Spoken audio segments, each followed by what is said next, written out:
Bangladesh premier league cricket BPL এর 2026 আসরের already অধিকাংশ দল 2 ম্যাচ, কেউ আবার 3 ম্যাচ, কেউ 1 ম্যাচ খেলে ফেলেছে।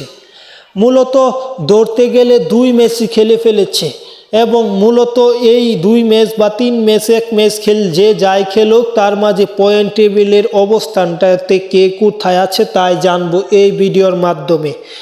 বিপিএল এর পয়েন্ট টেবিলের অবস্থান জানতে হলে চ্যানেলটি সাবস্ক্রাইব করে পুরো ভিডিওটা দেখুন, তাহলেই জানতে পারবেন।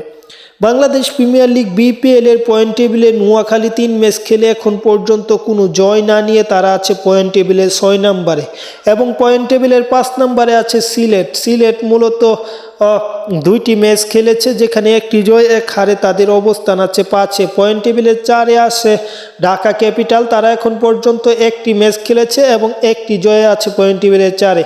পয়েন্ট টেবিলের 3-এ আছে চট্টগ্রাম, তারা মূলত এখন পর্যন্ত 2টি ম্যাচ খেলে 1 জয় 1 হারে তিনি আছে। পয়েন্ট টেবিলের 2 নম্বর স্থানটা মূলত দখল করে আছে রংপুর রাইডার্স, তারা এখন পর্যন্ত এই বিপিএলে 1টি ম্যাচ খেলেছে, সেই ম্যাচটিতেও বড় ব্যবধানে জয় পেয়েছে চট্টগ্রামের বিপক্ষে।